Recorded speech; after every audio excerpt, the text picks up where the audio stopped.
that is applicable to this housing element planning cycle. This is prepared by HCOG, who I noted earlier.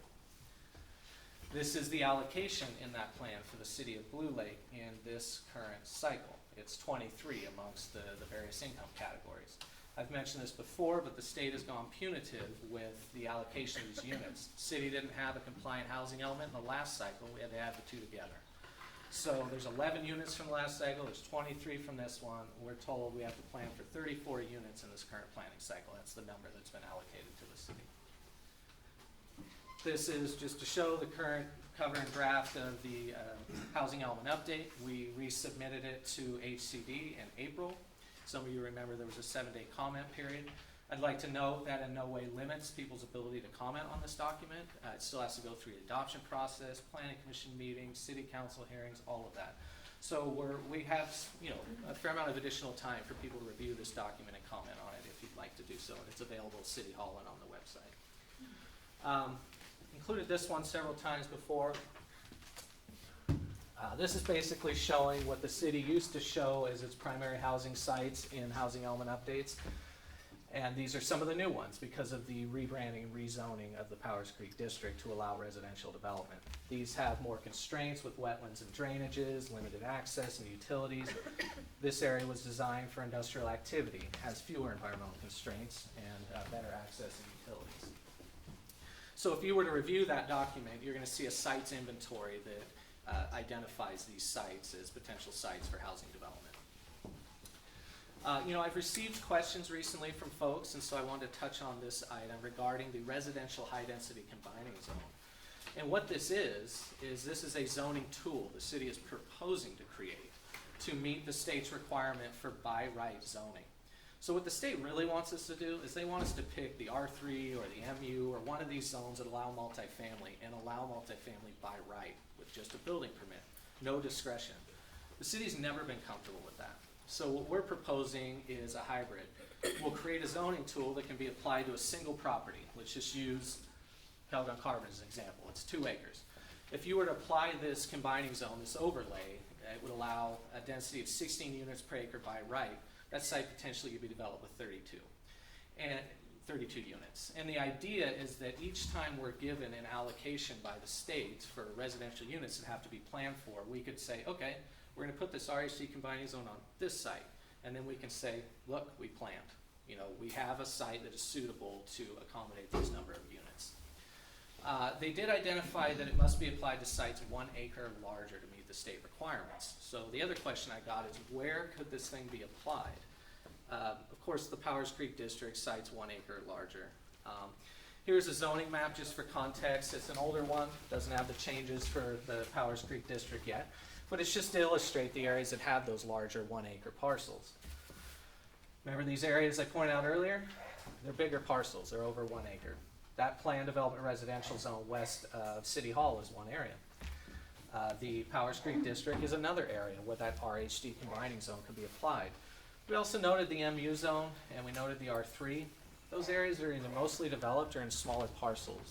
Not as likely that the RHD combining zone would be applied there, but we never know what rezonings are going to be done in the future, etc. So we still threw those in as possible places that combining zone could be used.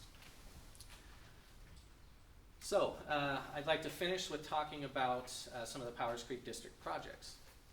There's a few of them that are being considered, primarily in this area shown here, north of Taylor Way, that 4 to 5 acres that never got developed under the old plan for industrial development. And this kind of shows you've got that vacant area there, otherwise pretty much everything else developed. And this is a more current picture after Ryan Rousseau did his project here, after there's been some improvements at B&B portable toilets. So this is a more current picture of what's out there. So this is a map that was prepared by local architect Cash Bouget. It's also included in the traffic study if you've got a chance to review that. That traffic study analyzed these potential projects, which we see as reasonably foreseeable, which means that there's somebody engaging the city on potentially developing these sites. They've worked with Cash to look at potential build-out scenarios. Some of them have submitted applications, such as Danco and the Rousseau family. So what you got here is, this is the Bottawat Community Project area. This is a parcel that the Paradise Cave folks are considering trying to do a live-work development on. This is a Rousseau property and the building they're considering. And this is the city's corporation yard, where this is just an example of the type of development that can happen there. We developed kind of conceptual project descriptions for each one of these and provided them to the traffic engineer to do their study. So that traffic study essentially looks at the potential cumulative traffic impact of these reasonably foreseeable developments. And you'll notice here too, Cash went ahead and threw in some internal circulation based on prior work the city had done in the mid-2000s. There was a grant that was obtained from the state to look at how this area could be subdivided and where internal circulation would happen. So it's a little bit of a combo of those things. So why don't we talk a little bit about the Bottawa Community Project, and then I'm going to pass it on to Mackenzie Dibble from Danco Communities to give a presentation on their revised, updated plans for that project. So this is one of the renderings that Mackenzie will show. These were recently prepared by Cash. This is the south elevation, if you were at Taylor Way looking at it. So it's a three-story building. There's commercial on the bottom, residential above. And I just wanted to hit a couple points on what this development is. I mean, it's a mixed-use development project. It's consistent with the purpose and intent of the ozone, as I described it. And the general plan policies that we put into the land use elements supporting mixed-use development. It's proposed on a site that's been ready for development for decades. It's got the access, it's got the utilities, it's practically shovel-ready other than the entitlements that need to be obtained to develop on it.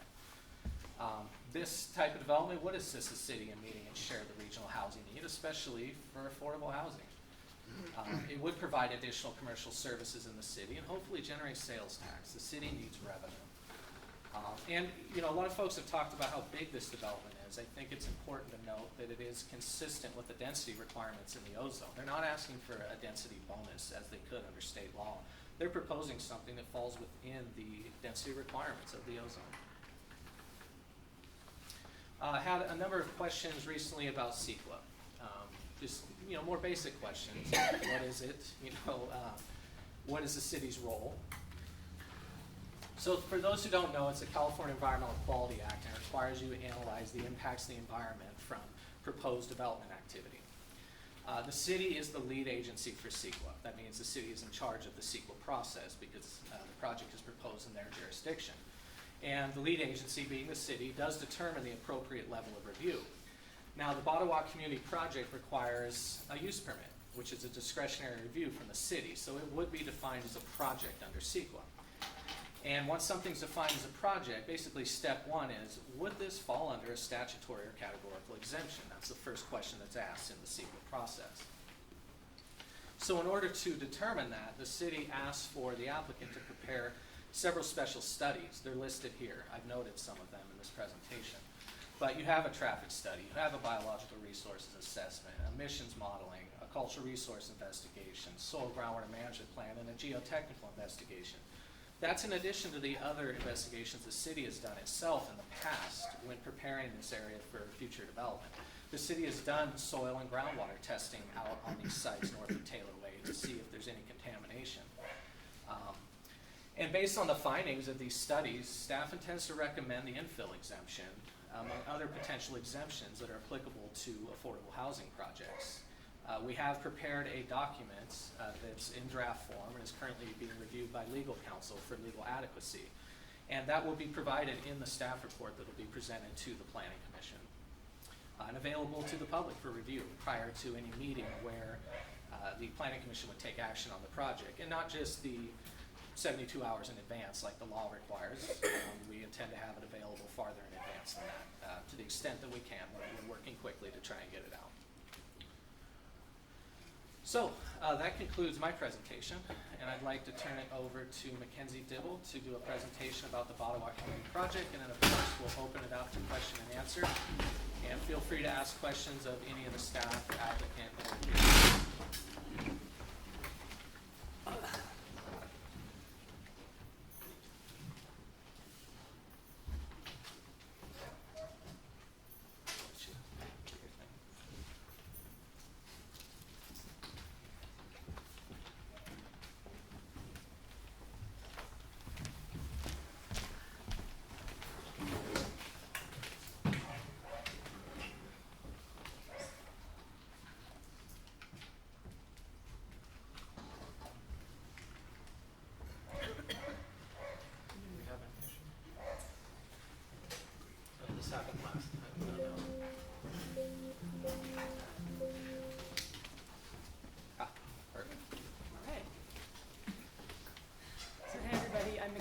from Danco Communities. I'm a development project manager.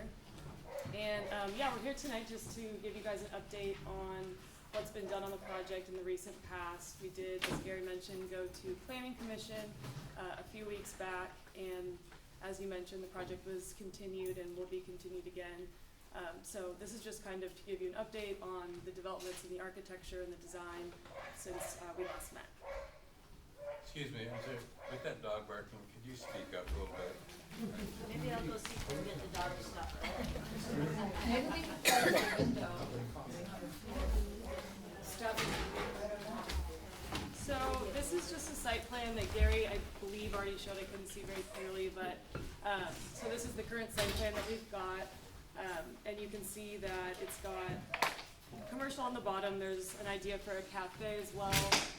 There's room for resident services there, and then as a separate building, there's live-work units. So we're envisioning 3 live-work units that would be potentially for artists or people that make wares like Gary was talking about earlier. And those would be kind of 2-story mezzanine, large windows, and the idea there would be that somebody could have their production facility and their home in the same place. So that was something that came out of the Arts and Heritage Commission meetings that we've had, as well as public comment.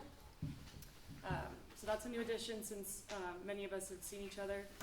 There are 10 1-bedroom units, 22 bedroom units, and 10 3-bedroom units, and in addition there's the 3 live-work units. So all of these are going to be affordable, besides the live-work, between 30 and 60% of the area median income. And so that kind of just means that if in Humboldt, if you're at 100% of the area median income, you're making the average income. So it would be for families that are below that. There's also 1,800 square feet in commercial. There are 80 vehicle parking spaces and 48 bike parking spaces. And as Gary mentioned, you can see, you know, it's not green in this picture, but there is this area. All of this is going to be open space here. And then you can kind of see the setbacks that Gary was talking about before, where there's a 25-foot height setback right here, 50 feet here, and then 45 feet here. So the building fits within that zoning requirement. So I hope you guys can see this. It's similar to what we just saw. The residential common area is somewhere where we can have a kitchen or a gym or kind of like a large multi-use area that people can gather in and have birthday parties, and then potentially have resident services come in and teach workshops. There are also a couple of units programmed in right now. We've got 4 distinct spaces for retail and commercial. And then there's kind of like a breezeway in the middle of the 2 largest ones that could be kind of like an interior corridor where there could be storefronts on all sides. And you can see the bike parking that's in there as well. So we haven't figured out, you know, what businesses are going to be going into these units or would go into these units, but that's also been in discussion, and we're talking to a few local companies. So this is just the mid-floor. It's all just residential units, so not a ton to comment on here. You can kind of just see the floor plans, and if you have a copy of the plans with you, you can see how they would be laid out. This is the top floor, and this includes mostly residential units as well, and the manager's unit.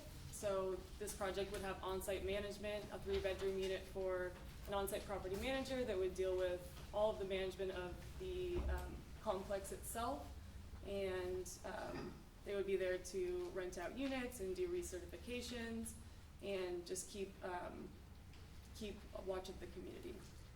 And there's also a rooftop dining area planned where, you know, additionally, we're not sure what business would go in here at this point, but we've been talking to a few. There would be outdoor dining as well as indoor dining and ideas for a commissary commission. Sorry, commissary kitchen. So this is the roof plan, which it's the roof plan. It's, you know, pretty standard, but there's also solar panels on there, which you can see. The project will have solar. That's a part of the California Code for Energy. And the idea is that the project would produce as much energy as it uses. So tenants' utility bills would essentially be zero. This is another kind of plan that shows the roof again, just in a little bit different color. We've also kind of massaged the parking areas. You can see there's parking on both sides, and then there's also, what's changed has been that this bottom parking area will have a center median, so it'll separate from Taylor Way, and so people won't be backing out into traffic, and they'll have a safe space to park and enter and exit there on the frontage. So this is another rendering that Cash produced, so you can kind of get an idea for what it might look like when finished. We've also been talking to the Arts and Heritage Commission about doing a mural or some kind of public art that would go on the side of the building, and also potentially sculptures or other art pieces that we could incorporate into the project. And I think Gary showed these before, so there's the south elevation viewed from Taylor Way, and then the northern elevation, which would be viewed from the trail. So you can kind of see in these white spaces where we're thinking we might incorporate some public art. And then the bottom floor is, as we mentioned, mostly commercial and space for the community to have amenities. So that's a little bit higher ceilings and big storefront-like windows. These are the western and eastern elevations. And you can also see the colors that have been proposed for the project. These were also vetted through the Arts and Heritage Commission, and so we think that they're really nice. There's going to be different kinds of siding that are on the building, so in different elevations and pop-outs of the buildings, you'll have potentially a combination of stucco or hardy plank siding, potentially metal siding. That's all yet to be defined completely, but it'll just have an interesting facade.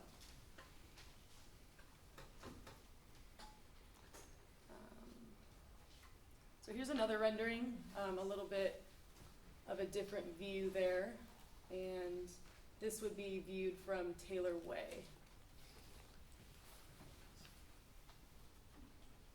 And this is the rendering coming in off of, actually from I think the western side of the building. And you can see the open space and the public amenities back there. This would be from the creek side.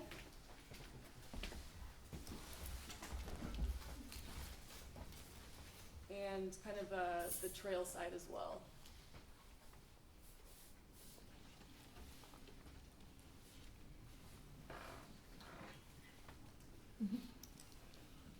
And we've worked with the Arts and Heritage Commission on ideas for collaboration for this. So there's just a couple of ideas that we've been working on, some artistic flourishes.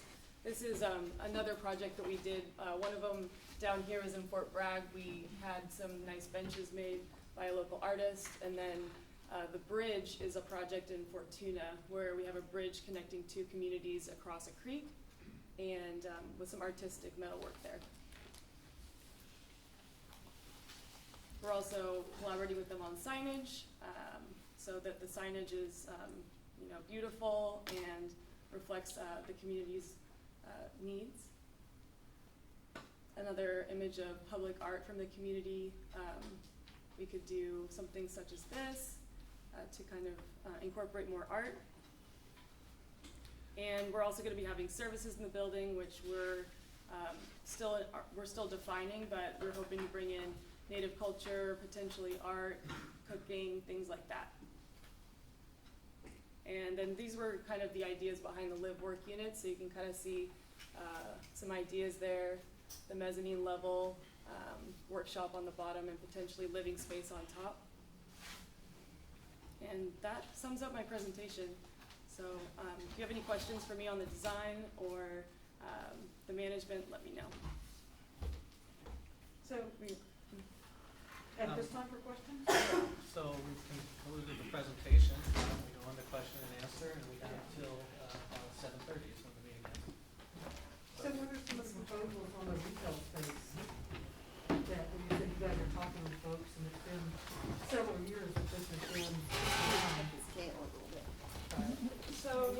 So, well, my question is this, since it's been several years, this isn't a brand new project at this point, and folks who'd be interested in retail space would already be, I think, pretty active in this. What are some of the folks, I mean, do we have a line of folks that are ready to move in, and how much, Yeah, what are we anticipating the city to generate revenue wise on this, on a month-by-month basis? well, in your question about the businesses, we've talked to Septentrio, Los Bagels, Kinetic Coffee, what other? We've been talking with Slice of Humboldt Slice of for a Humboldt. while. So more service-oriented than retail-oriented? I think there's kind of a mix. You know, we definitely have kind of a food desert out here, so there's a lot of interest with food production. We do have some, you know, artisanal bakers and producers that are interested in commercial kitchen space that I think could be accommodated in this project, which would be great.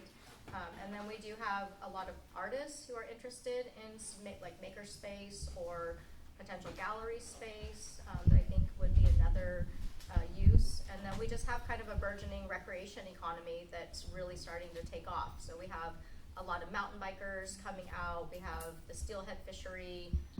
You know, we have a lot of people coming out for different events. We have a bike park that's proposed as part of this I think that would be specific enhanced. to the retail aspect of this, is there a waiting list already of retailers ready to come in?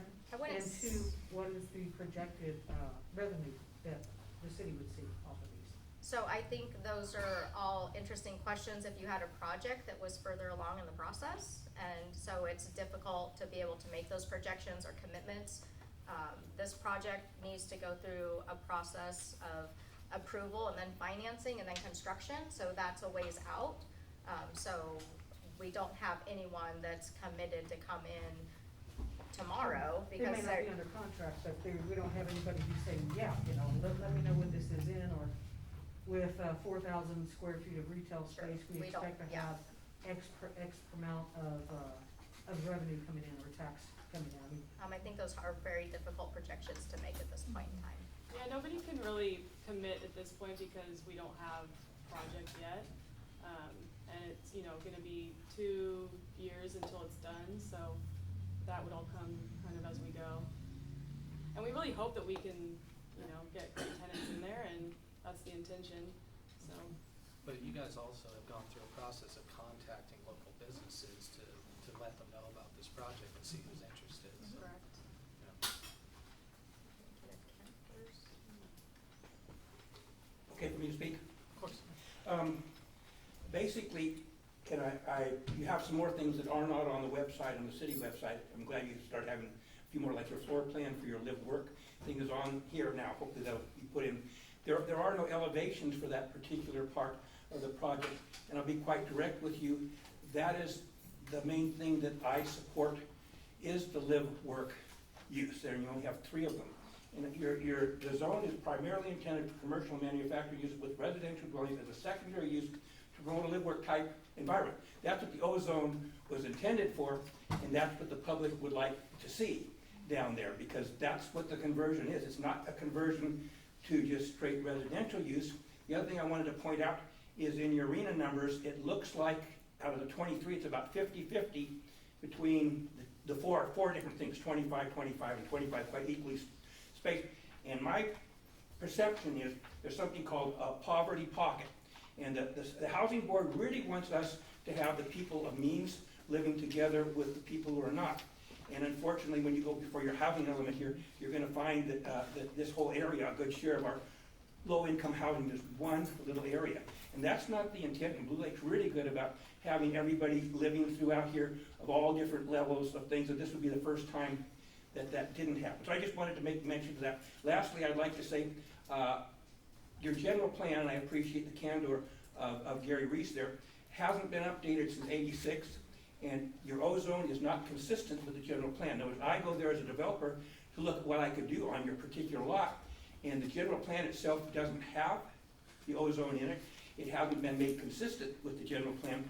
And so in other words, when you go to the general plan, this is still zoned industrial. And when you come to your chart to show, what you're supposed to do, be able to do in there. Ozone isn't mentioned in your general plan. Now, there's another document, but those have to be made consistent, and that's what the housing element will probably require us to do before you're able to move forward with your housing element. Those are my comments, thank you. If I could respond to the comment about there not being consistency, Ken, I think you might have reviewed an outdated version of the general plan that was on the city's website. It's on the website today. It was. Well, there's also the land use element that was updated in April 2021.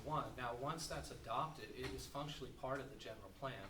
It doesn't have to be assembled, you know, in a way, you know what I mean? Like, it's part of the general plan. That update did occur and actually went through each item where identified that it is a zoning classification in the general plan land use. It has been found to be consistent with the mixed use designation. So those revisions were I made. understand, I feel that determination was made erroneously, because myself as a developer should not go see one map that shows one thing in one document and another that shows the opposite. That's my point, so thank you. Yeah, and that's just a matter of the condition of the city assembling the general plan. I Correct. think what we're gonna do going forward is to have each element be its own elements, basically, so you can look at each one individually. But anyway, the city has not had the ability to do a comprehensive general plan update since the mid-'80s because it costs, well, nowadays, it's probably over $1 million to do that, even for a small community like this. Understand? So Blue Lake has done what it needed to be consistent with state law, and it's done targeted updates of the things that needed to be amended over time. I think your housing element may reflect that. Thank you for my opportunity to comment. Absolutely. And in terms of the affordable housing project, you know, we do have the 40 units that would be affordable, and then the 3 live work units that are not affordable, but hopefully by, you know, getting the live and the work together becomes more affordable for a business owner. But, you know, we get grants for all of this, and it's financed through the state and through federal tax credits, and so, you know, even having the 3 live work units is a burden on the project and its financing. So it's kind of an economics thing. We need to have tax credits to build the project, and we can't do that unless they're affordable.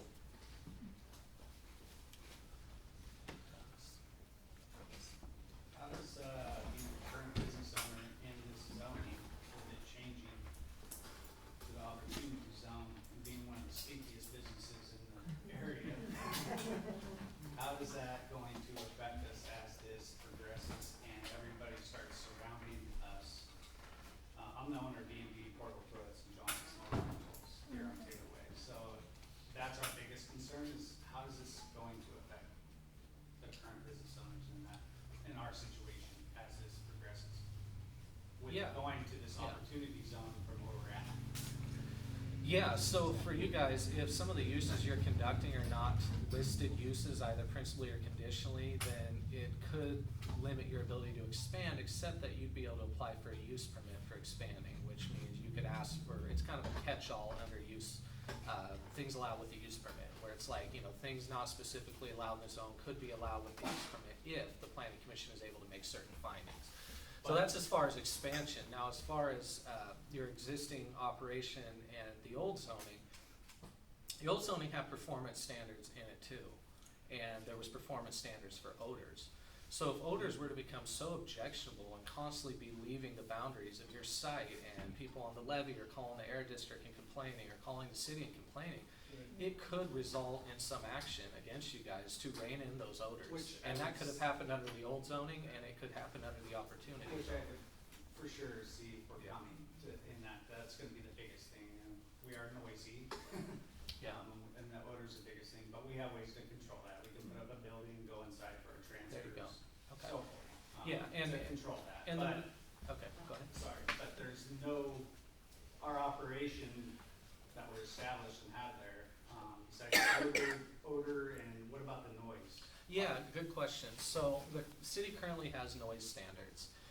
And in the opportunity zone, it requires you to basically design any new sensitive receptor type development, such as residential development, to be able to meet an acceptable interior noise standard. In other words, they're gonna have to do a noise study, and they're gonna have to figure out what the existing noise environment is. And if it exceeds levels surrounding that development to where you wouldn't get an appropriate interior noise level, like 45 decibels is the standard, then they're gonna have to put in some additional noise attenuation.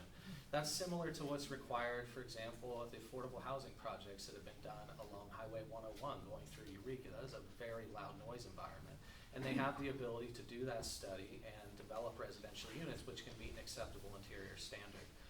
They also have the ability to design their outdoor activity areas to have noise buffering in ways where the noise levels wouldn't be as objectionable. So that is incorporated into the city's code to require that for new noise-sensitive land uses. It could be along a major roadway, near industrial or, heavy commercial uses like yours, that type of thing. You guys pick amongst yourselves. I don't know who was first, so. I'll go. I'll just jump in. Regarding financing, it's my understanding that there is an application process, some kind of application process, some kind of funding cycle that occurs. So has Danco secured whatever state funding is necessary to do this project at this point? No, we don't have a fully funded project yet. To do that, we need our entitlements. So the first step is really to pass the planning commission and get the project entitled. And then we're allowed to apply for financing in many programs. The City of Blue Lake has secured some funding at this point, but definitely not enough to round out the package. So we're gonna continue to apply for funding as soon as we get entitlements. Unfortunately, I think we'll be missing HCD's Supernova round this year. And there is a certain level of what we call soft financing that's needed in order to go after tax credits. And tax credits completes the financing package. So there's only a certain amount of funding rounds during the year. One's coming up in July, and we're not anticipating that we're gonna make that this year, unfortunately. So, funding sources come out all the time, and we'll be applying for everything that fits the project once we're able to. But we do not have a fully funded project. Thanks.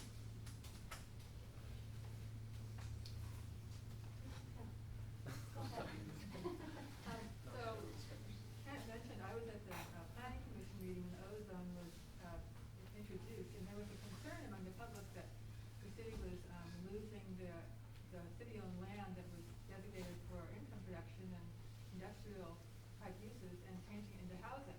And the city said, no, that's not gonna be happening. We're talking about live work only, because these projects, industrial type projects or less lightweight type of projects need to have some housing to make them pencil out. So it'd be like a 3 unit.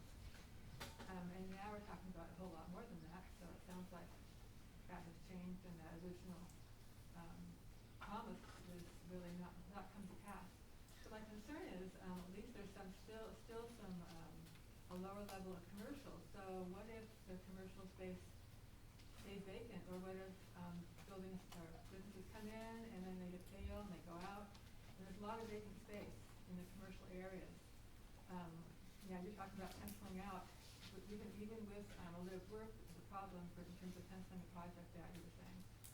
So if those stay vacant for a long time, is there a cost somehow to somebody, the city, a cost to Danco for managing this?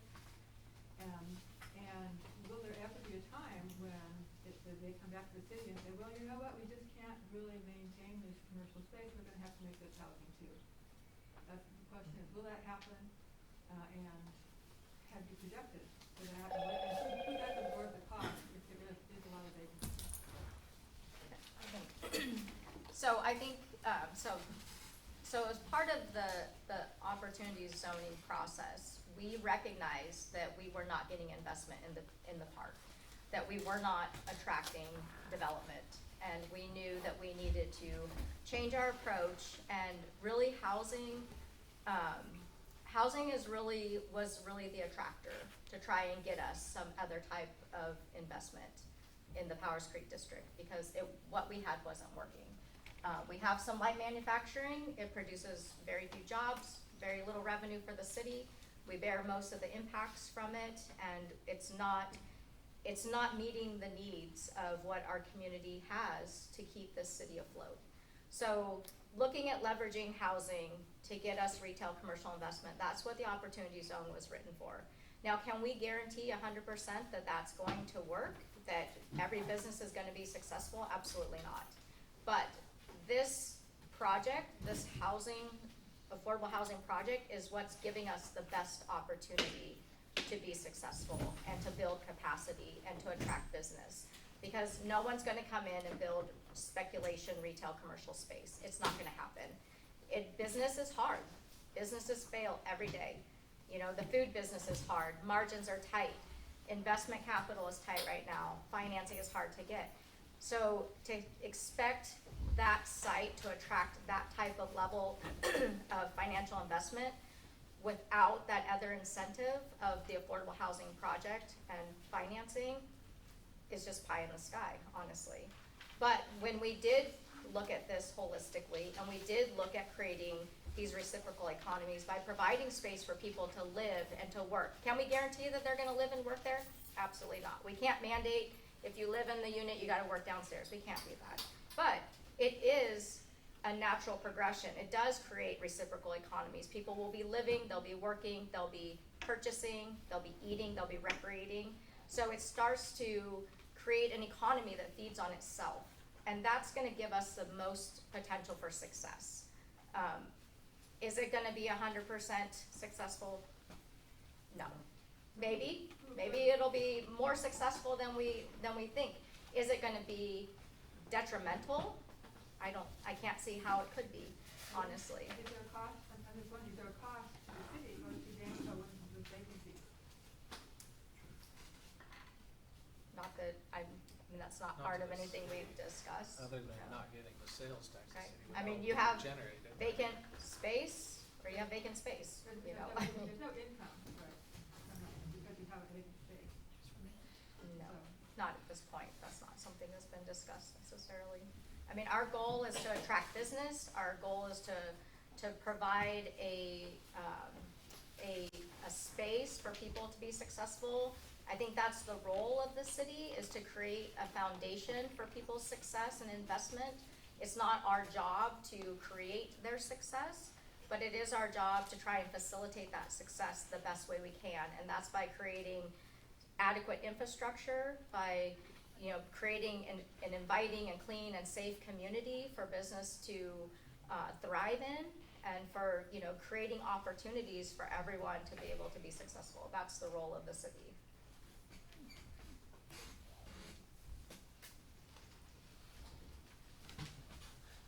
You've had your hand up a while, Lisa.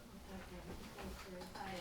Yeah, my concern since I started getting involved with this project is scale and community meetings. This is the second one that I've been to, and I think there need to be more, and having reports updated on the website.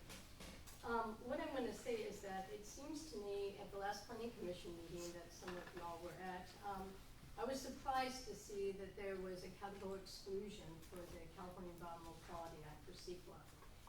Given that the environmental reports have not been finished, and in fact, some of the surveys and the biological assessment, and let me just step back a minute, the other thing that comes up is considering all the present and foreseeable future projects that are expected in that whole area, not just 1, 2, 3. So we've talked about that and looking at it as a whole, like, you know, word master plan came up before, which would include transportation.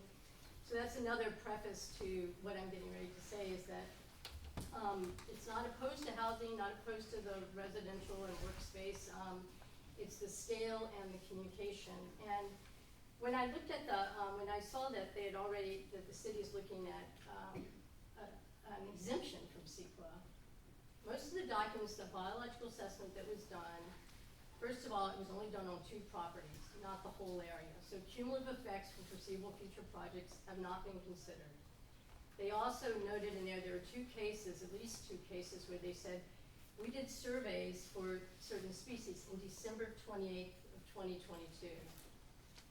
Let's see, migratory birds aren't coming through then, or I don't expect there's gonna be too many rare and special status species down there plant-wise, but you're still basing, they actually recommended that surveys be redone during these times prior to construction.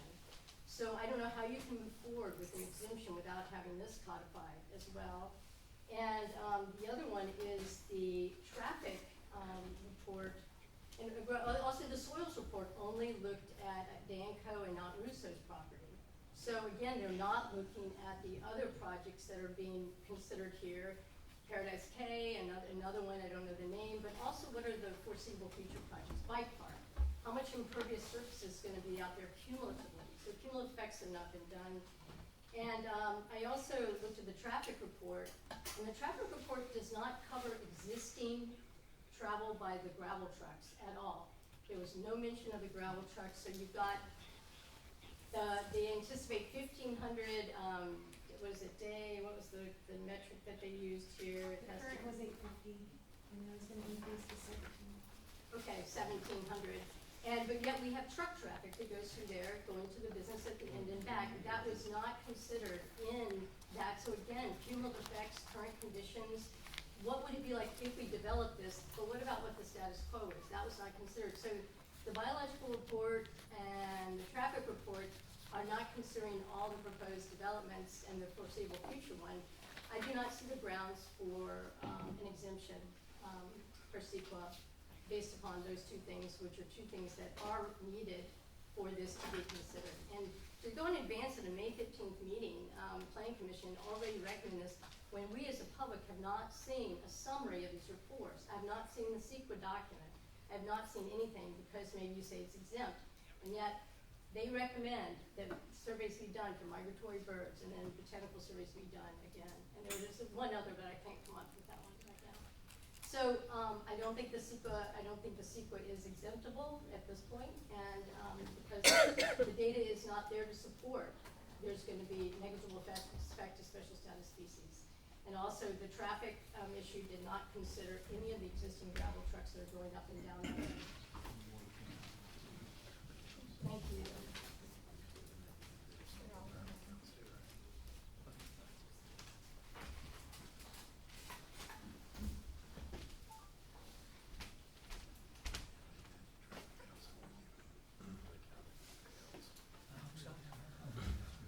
I have two questions for Mackenzie, the Danco rep, and one for the city. You mentioned, Mackenzie, that you don't have an approved project at this point, and that strikes me as an opportunity for those of us that are trying to see some changes made to this.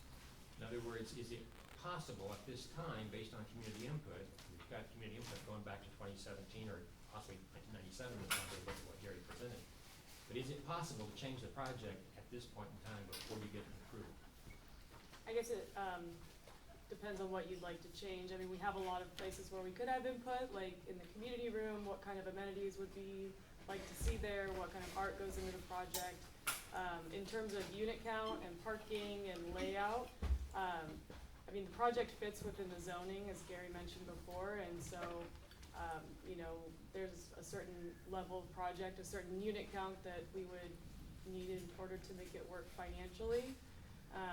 And, you know, we've already submitted our package to the city. For the most part, Gary's planning team is coming up with responses and we'll resubmit again.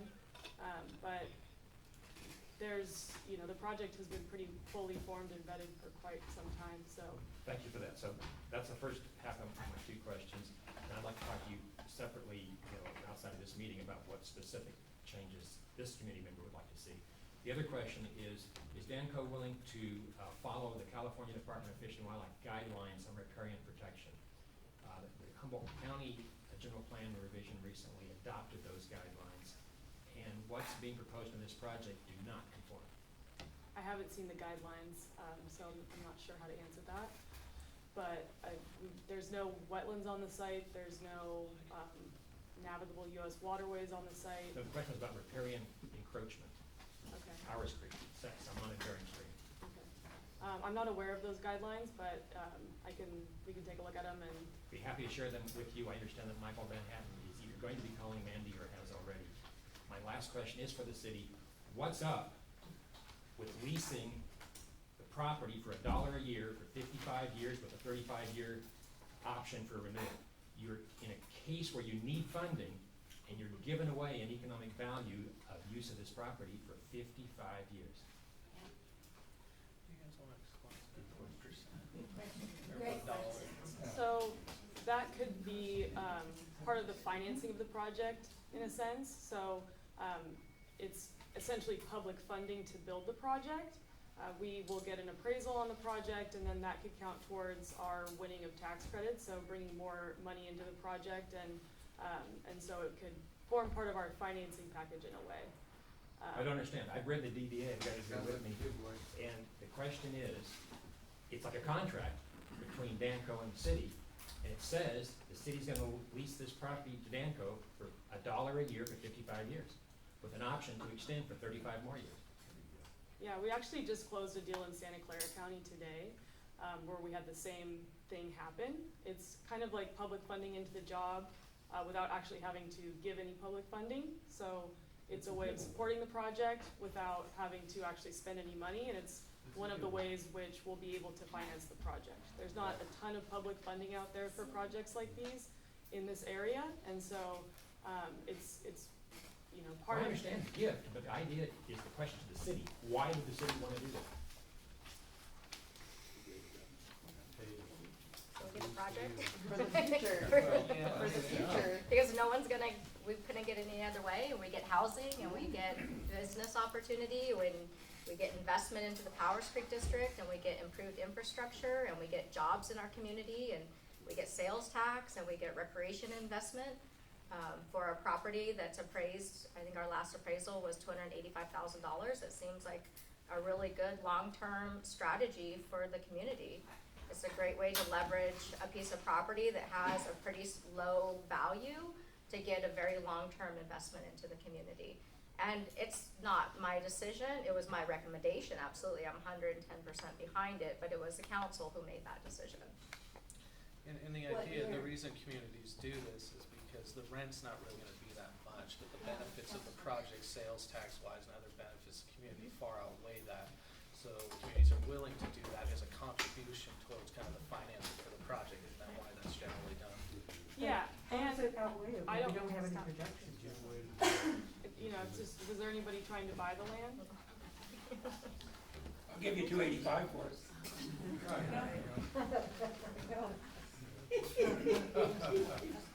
Okay, thank you. I have a question. The property across the street from this development is an industrial park, an industrial area. We still have Ultra Power. And Danco is aware that the Ultra Power facility is going to have to be cleaned. It's gonna take a lot of energy. It's gonna be noisy, dusty, getting rid of what is there. And I'm kind of curious about the timeline for when is, it's 2025, I believe, when the lease is up. So the city did not have an agreement with the power plant for cleanup. We're gonna be responsible for that. And is Danco aware of that, that there is going to be, This Up- is up. the site across Taylor Way. right, Yeah. For the art. yeah, it's gonna be a large cleanup there, a lot of debris and dust. And also, this is a 3-story building on the CEQA note that has been discussed. This is a 3-story building, and I didn't see any, conversation from, our district about, the ability to respond to a 3-story building. I know in Arcata, they have to have a fire truck, ladder truck to do this. The Blue Lake Fire Department, and I'm not speaking, I'm not a spokesperson for the fire department by any means, I'm just an observer.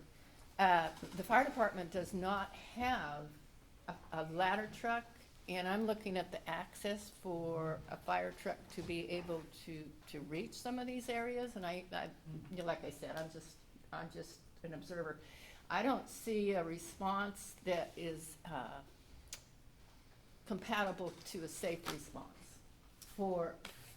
and I haven't heard of anybody from the fire department commenting on specifically the response for safety in this building.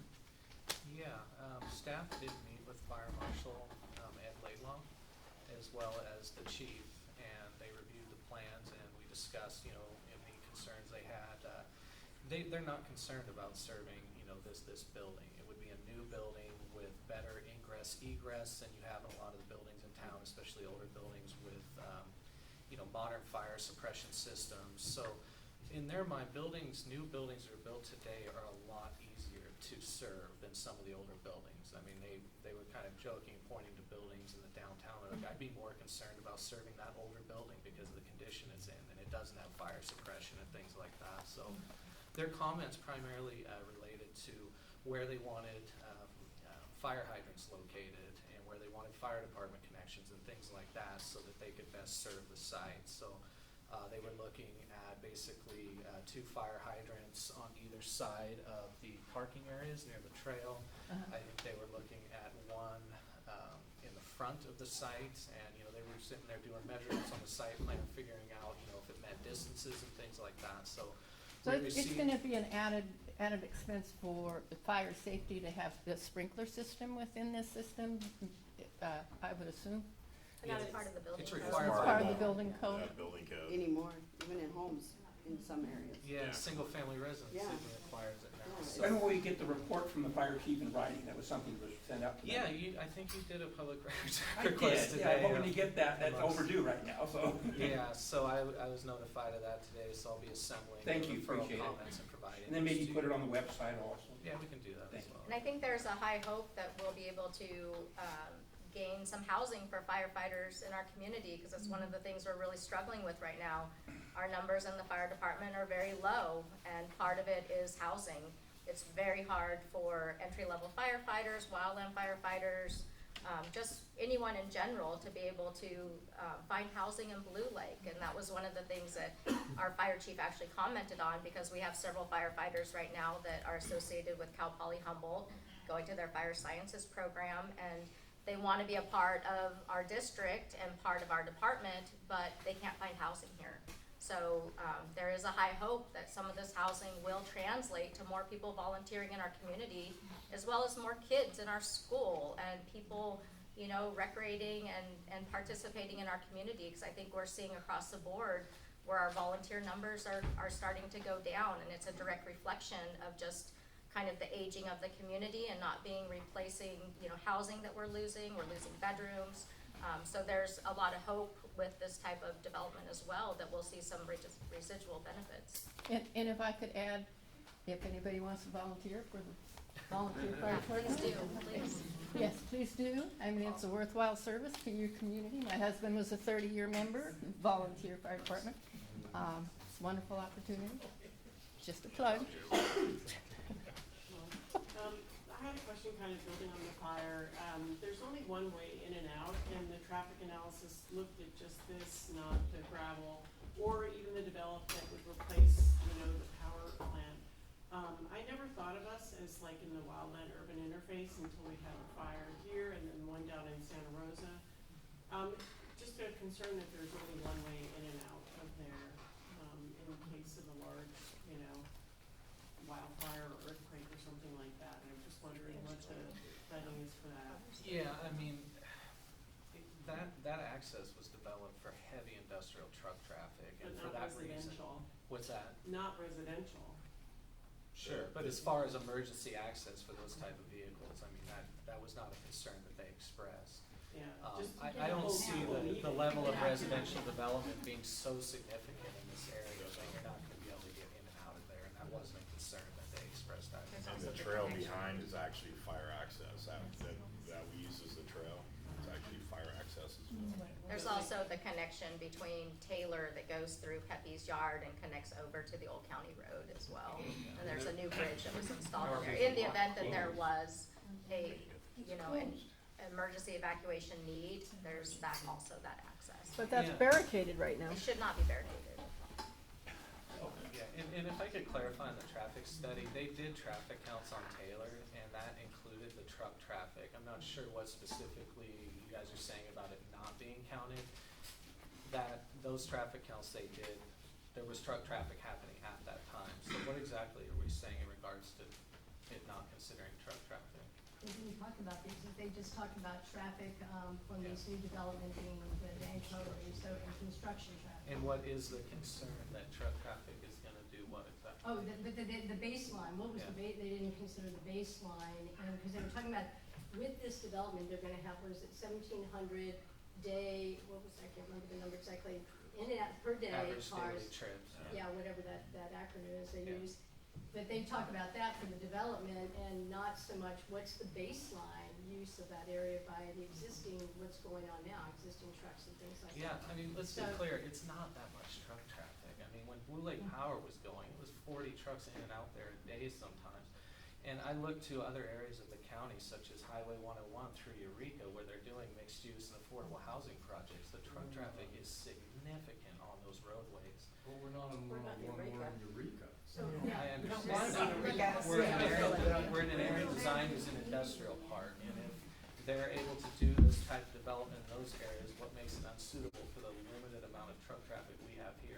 But it's passing through I a don't school zone. understand that argument. It goes right through a school zone and through the heart of our town. Right, and Okay, but that's the existing baseline condition under CEQA. This project is not going to resolve the city's industrial truck route having gravel trucks. I mean, that's not the obligation of these projects in any way. This zone actually reduces the industrial loading by reducing the industrial footprint. We rezoned out of more of an industrial context into a mixed-use development that has a lighter traffic footprint than gravel trucks, logging trucks, chip trucks that we all used to have coming through our community for generations. What about No, construction? no, I mean, you know, no, I there's don't older, agree with that comment. there's older It's traffic all counts around. when they ran the Calgon and when they ran the power plant too. Yeah, I mean, the So- truck traffic levels at the last time the city did a general comprehensive plan update was far more significant, the percentage of truck trips going through because of the logging industry, the mining industry, and the other industries occurring at that time. It has reduced significantly, as has the average daily traffic. They were counting, 3,500 trips on average on Greenwood at that time. Today, it's maybe 2,000, and when you add these projects, it might get back to what it was in the mid-'80s, maybe.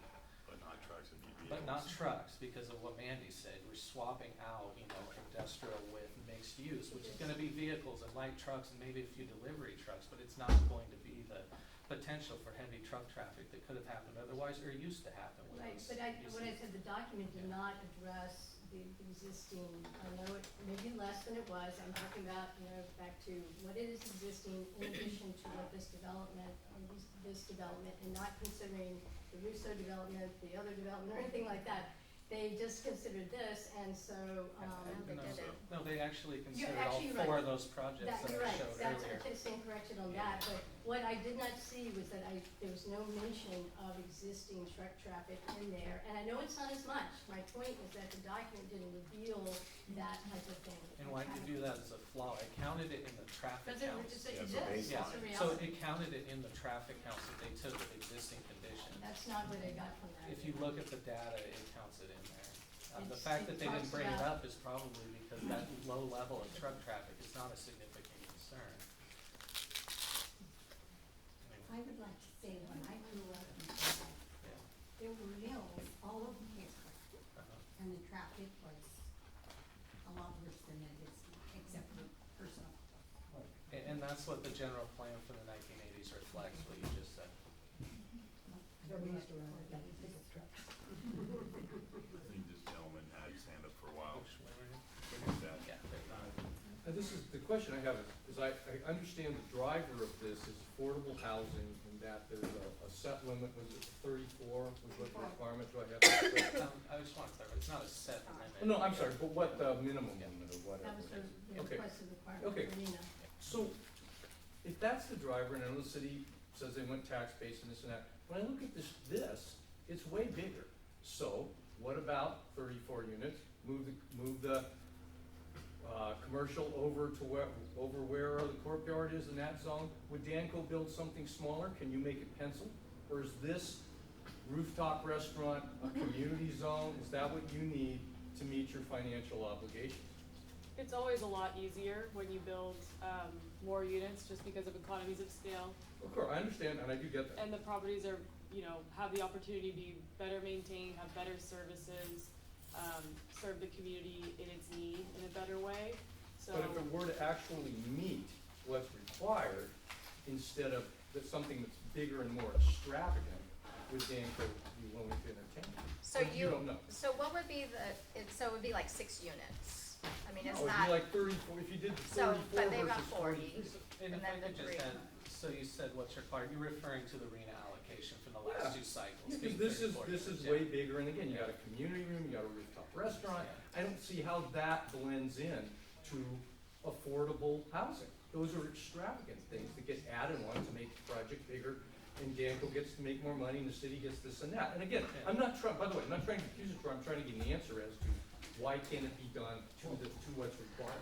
One thing, if I could clarify, so the zone itself doesn't allow residential only development, so it's kind of like inclusionary zoning for non-residential, so we're in essence forcing people doing developments down there to do a certain percentage of commercial. You can't just do a residential only development. Okay. And then I would pivot to say that the RENA allocation that's provided in no way is saying that you're gonna saturate the market or that you shouldn't plan for any more than those 30 to 40 units. It's in essence saying, I get that. this is the minimum that the state feels it can ask for you Then to plan. I get it, but why can't it be made smaller with less of a footprint? Because it's big there, and it's a large thing, and again, I know you're gonna say, well, go in Fortuna, or in Eureka, or this and that. I get it, or Arcata, but this is Blue Lake, and it's there, and it's different, and it seems too big, and I've been saying this comment for quite a while. It seems too big, out of scale, can it be made to fit in better? You know, that's my whole It point. didn't Cash say it could. I think that's an opinion, though. I think that's an opinion. And I just wanna be clear about what the planning commission's role will be when they review this project. You know, they have to look, is it consistent with the general plan, is it consistent with the zoning code? And if it is, which it is, as far as density, then they should be approving it. Otherwise, it could be considered an abuse of discretion to say, my subjective opinion is that even though it meets the rules, I don't like it and I think it's too big. That's an inappropriate finding to make for denying a project or asking a project to be reduced. From who, from the planning commission? Yeah. Or from? For the planning commission's role. So I would, point to the California Department of Housing and Community Development, which is paying attention to this project and other affordable housing projects throughout the state. But And again, there's laws. it's more than an affordable housing project. Absolutely. It's retail, it's a rooftop restaurant, it's a community center, it's bigger. So that's the issue. I mean, I haven't gotten an answer, would your company potentially, of course, you don't have the numbers in front of you, yada, yada, I get it. But would you make something smaller if you could? We've definitely done smaller projects. We have 18-unit project in Arcata. We have 24, 25-unit projects. We do smaller projects all the time. But we like to do what's wanted in the area, what's within the zoning. Like Gary said, we're not maxing out the density. We believe that this project is good for the area, that it's a reasonable amount of units for the land. There's a ton of open space. Well, I certainly understand that, and I understand the city's position and your position. I just wanted to ask, Yeah. is that feasible? Because I haven't heard that. It's Yeah. always like, well, it's gotta be this big, we gotta have all this stuff. And again, so that was my I think question. the positive thing, though, if you look at it from the other side, is that we have people who are willing to make an investment because they see the value of Blue Lake and they see the opportunity.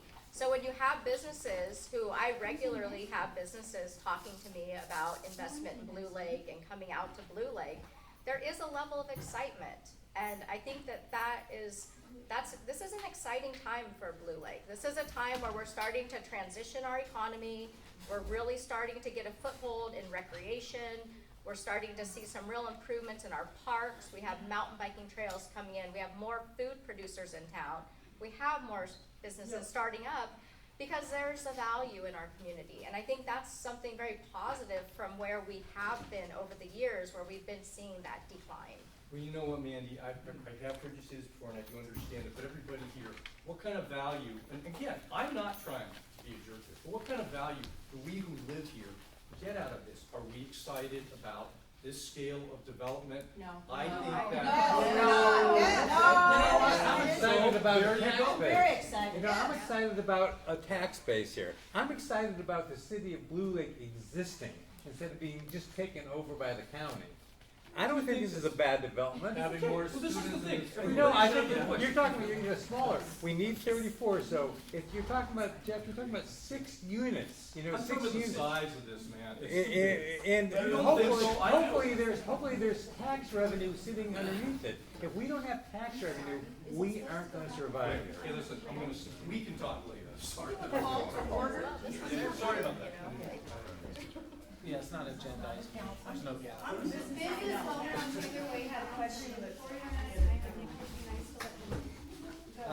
Can we let people speak that haven't spoken yet? One more question. I think David had his hand up before. This has been up for a while. Y'all just gonna blow me off like I have now. No, I said. People haven't asked a question yet. Sorry, it's so testy today. So I have come a long way on this project. It is really large, and when we look at the numbers of beds and bedrooms, the amount of people we bring in, it is close to 20% increase in our population. No, it's not. That's not correct. Calculation. I don't know, what are we now? Okay, 10%? It's about 8%. It's about 8%. It would be about an 8% increase in population. And we actually have a declining population. Okay. So may when I people get do my that question calculation, out on that? yeah, go ahead. Because, thank you. So the point is, it's a significant number of people all in one location with basically one route through town, which from the time that this discussion began to now, we've had a lot of one-way roads put in. Everything is getting funneled on Greenwood and Railroad. I live on Greenwood and I live on Railroad. And I do appreciate that there were a lot of logging tracks 40 years ago. There were a lot of different things 40 years ago. Where we are now is still a community, and the impacts of this number of people and activity and retail space and BMX bikes and such, without already addressing the current traffic issues. And I know, Mandy, there's a traffic study there. There are bump outs coming. You're right there where we are, right at Railroad and Greenwood. It's absolutely miserable to be out there because we have no law enforcement to help calm some of this traffic and to enforce basic traffic laws. We're gonna have an addition of all these folks way out there, and then we get a lot of high energy BMX folks too. I get it, they're jacked up, they're gonna go ride their bikes, but gee whiz, living there is just miserable and dangerous trying to cross in the crosswalk. So there've been those traffic studies. When are they going to come? Is it gonna come after this project? Mike, do you wanna speak to that so we Yeah. can? So we are right in the middle now doing our, doing the design of Greenwood. We did some outreach. We even did our local road safety plan program. So we're just implementing some of that. We even looked at the intersection. I'm working on something right now. We have to go through warrants to talk about some of these mitigations. So we just can't just do things. There has to be justification for how we look at that. So we're actually working on some of that right now. Can We have outreach funding. to the residents? What's that? Will you speak with those residents, each resident that lives on the road there?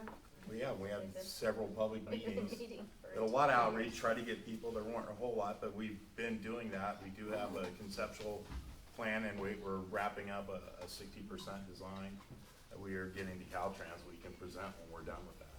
Have you our know, to CTC show that. allocation. Yeah, we do have money allocated to do the Greenwood portion, that's actually been funded. We're designing all the way to Taylor, so we have some improvements even through some of this discussion. We've talked about some additional traffic calming on that, between Taylor and Greenwood, or not Taylor and Hatchery. How to deal with that, cause that intersection's not safe, right? You're way behind where the stop bar is, so we're trying to move that out and have a little island for where the turn lane is. So we are looking at those turn movements and how to deal with that. But we do have funding and allocation to at least deal with the Greenwood portion, again, just to make it a little safer and work on some traffic calming. David, and we're nearing the end, we have to set. And there's some people that haven't asked questions yet, so we're gonna make sure they get. my time to the business owner for the meeting. There's David done that. So my question, it seems like when you've asked about what the revenue is potentially to the city out of this, that's all kind of hopeful.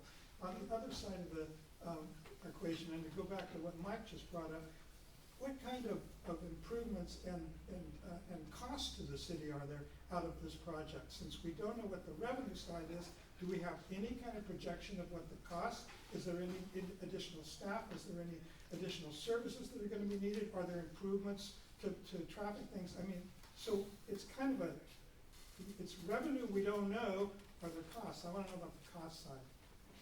Well, I mean, let's just look at it being developed as an industrial park. So, you know, the services, the utilities, all that stuff is in place, you know, and in the last several years, the city's lost like 150 population according to the state.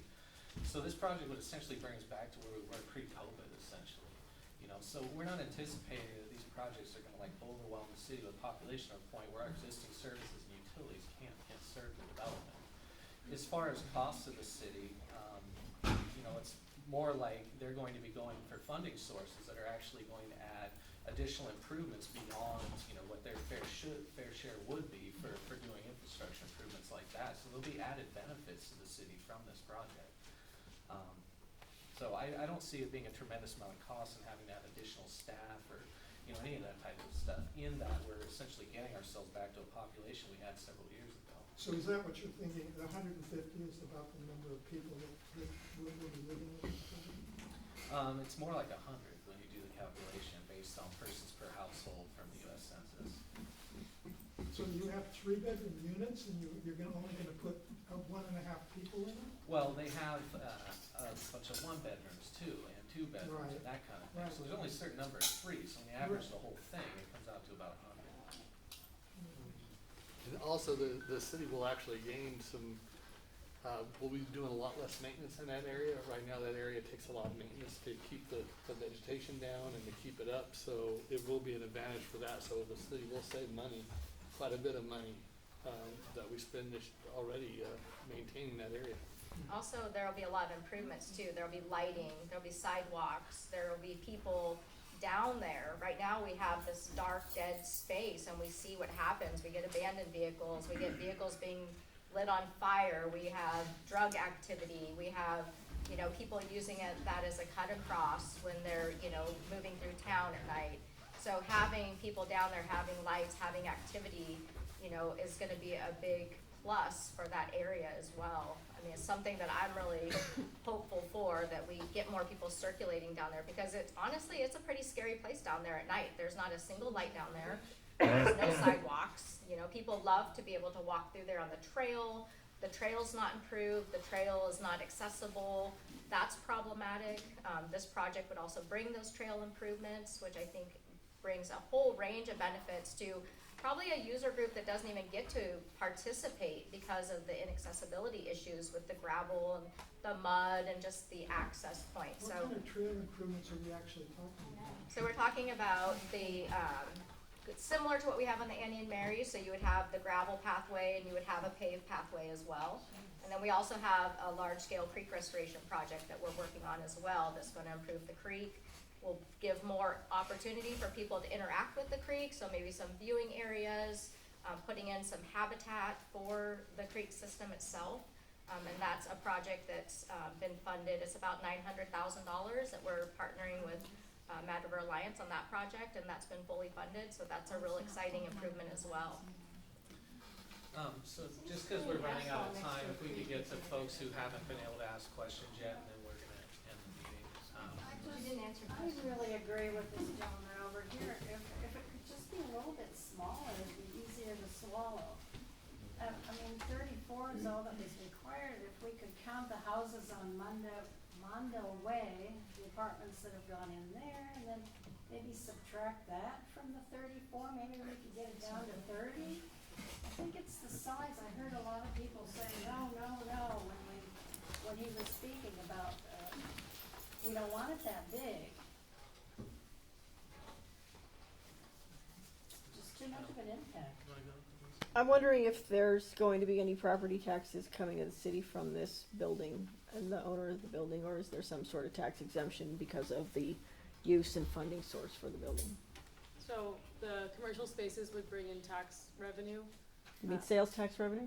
Yes, and then there's a property improvement value. for the commercial spaces, but the affordable housing project itself would be tax exempt. That's another, Oh, lovely. that's how all affordable projects Well, work. of course, but again, the benefit to the city financially is minimal. Well, what's happening right there, right now? What do we have What's now? happened in that piece of property in 20 years? Has anything happened? Nothing. It's sitting there, you guys are worried about this, but nothing's happened in 20 years. So at least something's going on, and we have something started, and maybe something else will go from there. I mean, we're sitting at something that hasn't seen anything in 20 years. And we have the infrastructure in place. Right now it's a waste until something happens. I would just like to say also that I think it's way too large. We've all been saying that since the beginning, and no one is listening to the public. It's too big, we don't need a rooftop restaurant, we only need 34. That's what the government is telling us we have to have. So, and I agree that we need to get more money than $1 a year. They can pay for it. I'm here in support of the project. There's some of us here in support of this project. I just came back from Europe, and it's pretty incredible, the high density housing there and how people can live and cooperate and get along, and the rooftop housing. All my kids live in other cities and places like this. It's a great opportunity for them to have an outdoor area. They get to know their neighbors, the retail, they go down there, they go to the coffee shop. It's a little community in itself if it's done right. My only thing with it is the lighting. I'm hoping you guys, another thing in Europe, you fly over Europe, it's like golden. It's not all lit up like the USA. So I'm hoping the lighting at night is like facing down, reasonable, and not lighting up the city. So we actually adopted the International Dark Sky Standards, and that was something that David and Lynn and Kit really advocated for as well, to make sure that we weren't creating this big lit up area for multiple, different reasons, wildlife, neighbors, and just the ability to, because that's a big open sky area as well. I know, that was my one concern. Thank you. Hey, thank you. So obviously we know there have actually been inquiries and offers into pursuing ventures down there in the past. So I think that's kind of false. I don't know, at what point those ended. However, that being said, Mandy, this has always been your vision, and I do like it, but I think selling us out for $1 is unfortunately a sad consequence to getting there, and I get why we have to do it, but at the same time, I think it would have been better not to have sold it out for $1, maybe 5,000 or 10,000. $1 is just a little too low. Anyway, thank you.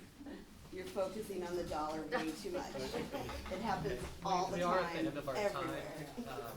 There's gonna be several weeks of us. a year just to maintain. There's going to be several weeks of us working on reviewing this project, providing comments to them. Please give us additional comments on the project in writing, or if you want to come meet with me at City Hall. I've been meeting with Lisa lately. Hopefully you come to meet on Wednesday. So anyway, I encourage you to be more involved and come talk to staff and submit written comments for planning commission consideration and things like that. And as we have documents available, we're going to put them on the website for folks to review and things like that. So thank you again for coming out tonight. Thank you. Thank you all.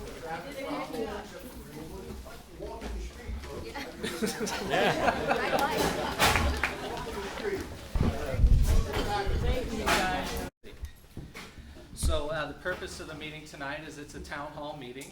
We're proposing to go from 6 to 7:30. And the reason we're holding the meeting is because there was a number of members of the public that asked for a town hall meeting regarding the Powers Creek District and specifically the Bottawat Community Project. So also the Planning Commission made a recommendation to do it as well at their last meeting. So that's why we're here. For anybody who's interested, the Planning Commission has a continued public hearing on the Bottawat Community Project at their meeting on June 19th. And basically they'll just be getting an update from staff on where that project is in the permitting process. They won't be taking action at that meeting. So there'll be additional time to comment and review documents and things like that for the Bottawat Community Project. So just want to start out with that. And generally just thank everyone for coming out today. This is a really good turnout. A lot of people interested in what's going on in the city, and thanks for taking time out of your busy schedule to be here this evening. Besides myself, we've got a number of other folks here from city staff or SHN or Danco Communities, and I think it'd be good if maybe we introduce those folks as well. You want to start, Mike? Mike Fogut, city engineer. Mandy Maker, city manager. Mackenzie Dibble, development project manager for the communities. Glenn Bernal, public works superintendent. And Bob? And Bob Brown, the former city planner. So, part of what we're doing today is, one, to get a presentation from staff on the Powers Creek District and housing element update. We won't try and go too long on that. Also a presentation from Danco Communities about their project, the Bottom Rock Community Project. They have some revised plans which are available here this evening. It looks like they've all been distributed, so there's maybe 15 copies, so if you guys could share with each other. Mackenzie Dibble from Danco will also be presenting on those revised plans. And then after the presentations, a question and answer session, and all the folks that are here up front, and Bob, myself, are all available to answer questions about either Powers Creek District or the Bottom Rock Community Project. And of course, there may be some things that Danco would specifically need to address as it's their project. So here's kind of an outline of what I intend to talk about. I'm going to be honest, I got a little excited. It's a really long presentation. I'm going to try and shorten it a bit. There's like 40 slides, and I think it went over 30 minutes when I practiced it. So I'm gonna glaze through some of them quickly. I can give you a PDF of this presentation. I did make some copies available. I think there was 10 of them. If you could share those as well, that'd be great. But anybody who would like it and feels that I glazed too quickly over some of the slides, I can send it to you if you'd like. You can give me your email. So what I intend to talk about, this is a similar presentation. I've added some new things, but it's similar to what I did in May of 2022 when there was a request for a town hall meeting, and that one was presided over by the city council. So we're going to touch on some of the same stuff. I see some new faces here that weren't around at that time, so hopefully this is new, useful information to you. Otherwise, some of you folks are going to hear some things that are repetitious and from other presentations I've done. So a little bit about the history of the Powers Creek District, some of the community visioning planning that's happened, the opportunity zone and land use element update, creating that zone, amending the land use element update, and then the housing element update. And I will touch a little on the Bottom Rock Community Project just to talk about its consistency with some of these planning documents, but I'm not going to get super into it because I would expect that the applicant would do that in their presentation. So I've shown this picture a lot of times. This is one of these cool historic photographs of the McIntosh Mill when it was in operation. And what I'm showing there is just kind of the progression going from the McIntosh Mill to the industrial park once the city got a hold of that land, to a business park once they wanted to get away from heavy industrial use, to today the Powers Creek District, where the city is trying to promote mixed-use development opportunities such as the Danco Bottom Rock Community Project. So for those who may not remember, McIntosh Mill was there from the 40s to the 70s. They filled in this log pond, I think, in the mid-70s, and that's generally the area where the Bottom Rock Community Project is proposed. Once the city got a hold of this land, they planned it as an industrial park. These are some of the early renderings of the lot configurations and having a nice large green space area in the middle. It ultimately didn't get subdivided and developed in exactly that way. This was a rendering of what it could have looked like had they developed it in that way with some of those early designs and sketches. But ultimately it was planned as an industrial park, so zoned for heavy and light industrial developments. In essence, what the city was doing at that time was replacing industry with industry. They lost jobs in industrial activity and they were trying to replace them. And it made a lot of sense at the time considering what was going on in the community and the logging industry and other things.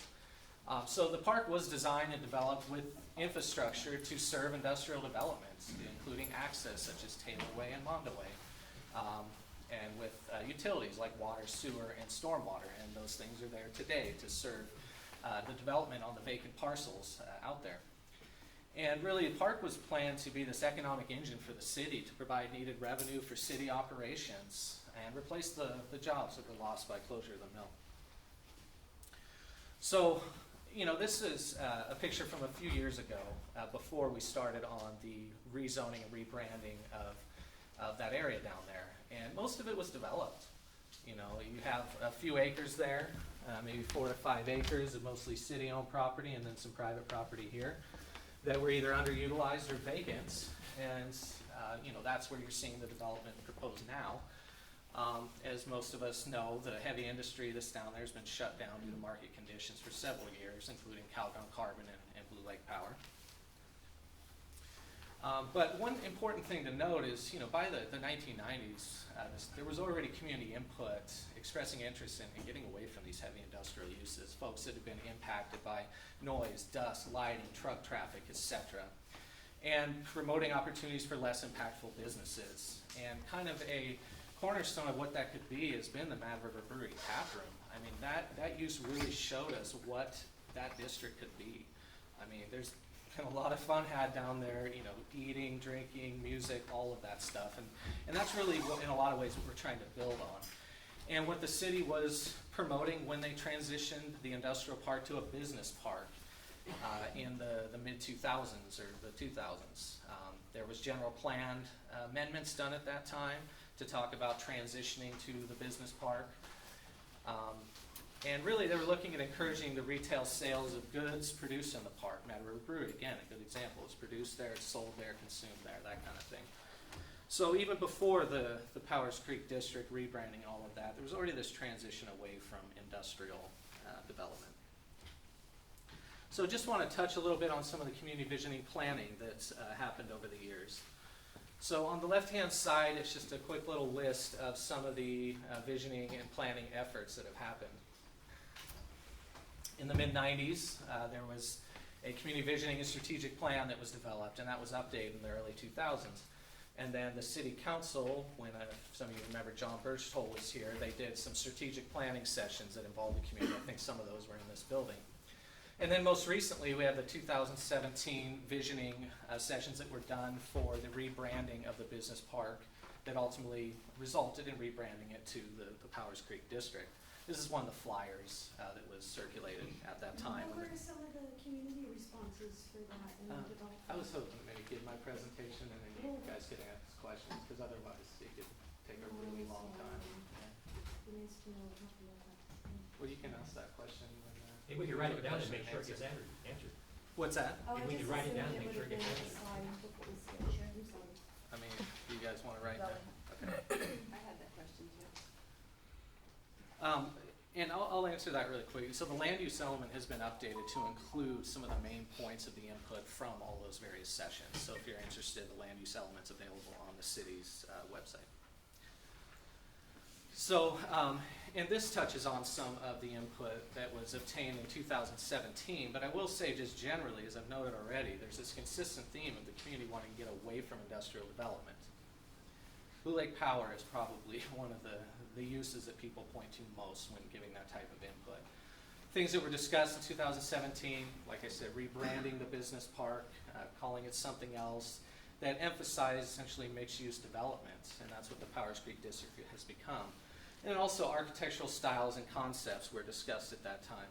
This picture right here is an example of the type of stuff that was discussed, the type of mixed-use development. There was photographs that were presented at that time, and generally, I mean, the concept was well received, obviously in relation to past industrial development.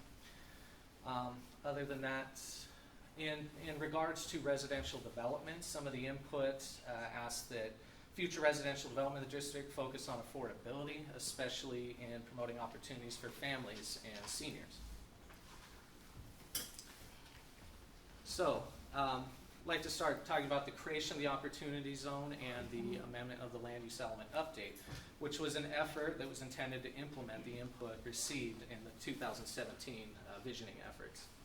So we began in June of 2017 on creation of the Opportunity Zone and the rebranding and rezoning of that district down there. And it's important to note the Opportunity Zone is not like a brand new thing. You know, we essentially took the mixed use zone the city already had and kind of combined that with the light industry zone, which is what that area north of Taylor was, and got rid of some of the heavier manufacturing activities, left more of the artisanal manufacturing. And so that's really what the Opportunity Zone is. It's this combination of residential, commercial, and some of the more artisanal type manufacturing uses. So that was kind of the vision that we had for that area down there. You know, we worked on this for like 4 years. It was finally adopted by the City Council in May of 2021. A lot of meetings held with the Planning Commission, City Council during that time, and some of the folks that are here tonight spent a lot of time being involved in that effort and provided a lot of comments. Here's some of the things they commented on. There was concerns about shading of the trail and the creek, having building massing too close to that area and having it be shaded during various times of the year. Noise was a concern, lighting, setbacks and height limits, and a lot of the input came from the adjacent neighbors who were right across the creek or in that general area and would have been the most impacted, so they were the most involved in the process. So new development standards were added to this zone that you don't really have in other zones in the city. Things such as setbacks from the creek trail, that was a new thing. Varying height limitations in relation to proximity to the trail, so going up in height as you get away from the trail. And open space requirements. We've always had setback requirements and ground coverage requirements, but actually requiring a certain amount of usable open space per residential unit or bed or that type of thing. That was a new thing. And an important one to note, height limit was reduced significantly from what was allowed under the prior light industry and industrial zoning. North of Taylor Way was the light industrial zoning, and that used to be 60 feet. It went down to 25 to 45, depending on your proximity to the trail. South of Taylor Way, it was 100 feet. That's why Blue Lake Power's building is so big, or Calgon Carbon, because that was the standard. But now it's down to 45 in the Opportunity Zone. And performance standards were included, addressing potential impacts of future development, lighting, noise, odors, that kind of thing. So, let me get a little water. So anytime you create a new zone and you apply it to land in the city, you don't just do that. You also have to amend your general plan. And most importantly, your land use element has to be amended. You have to include that new zone in there under zoning classifications and identify what general plan designation it's consistent with so that there's consistency between your zoning code and your general plan. It's a requirement of state law. So for this effort, the land use element was amended to provide consistency with the rebranding of that business park to the Powers Creek District. The O-Zone and its application to the Powers Creek District, like I said, you have to list it in the element as an actual zoning tool that the city has, and then talk about its appropriateness to be applied to areas like the Powers Creek District. And then, a big change. I mean, going from industrial to residential and commercial, we obviously had to change some of the text in regards to that as well. And then it's important to note that this effort in 2017 wasn't the beginning of amending the land use element update.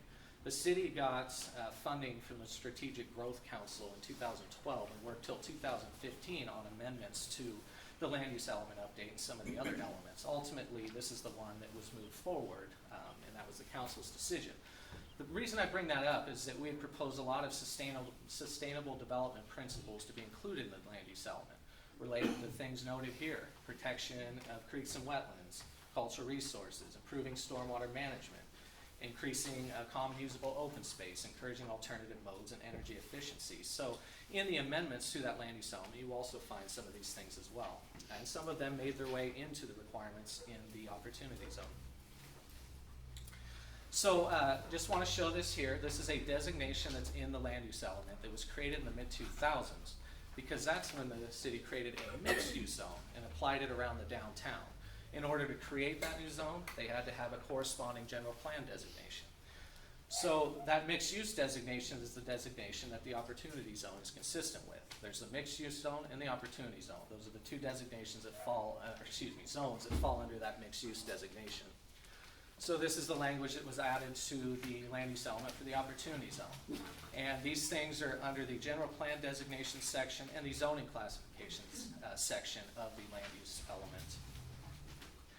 And this is important as well. This is a matrix that lists your zones and lists your general plan designations, and it lists where the consistency or compatibility is between them. So here you'll see the mixed use designation, and here you'll see opportunity and mixed use zones identified as primarily compatible with the mixed-use designation. So in addition to those text amendments and table amendments and things, we had to change the mapping.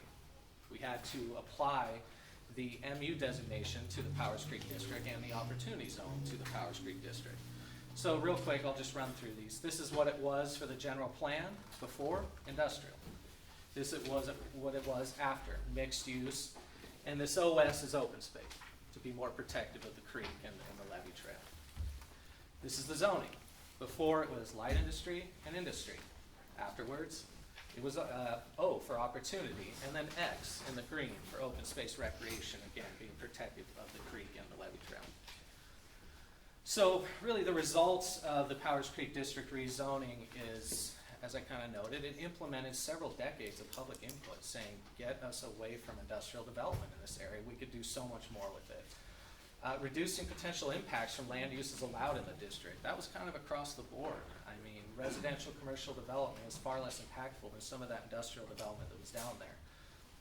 Reducing building heights, increasing setbacks from the trail, adding requirements for open space. The lighting standards that are applicable down there are far stricter than they are in any other zone in the city, and than they ever have been. And then stricter noise standards down there because you're transitioning from industrial to residential commercial. So next I'd like to touch a little bit on the housing element updates. What time do we have? About 20 minutes in? Okay, I'll try and move through this quicker so we can get to question and answer.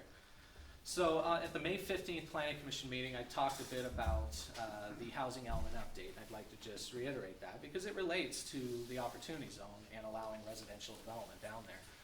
These are the two most important agencies in regards to housing law and implementing it. HCD at the state level implements and enforces it. HCOG at the county level is the one who decides which communities get which allocation of residential units to plan for every housing element planning cycle. That's the current, I jumped in. Oh, that's nice. Give me a moment.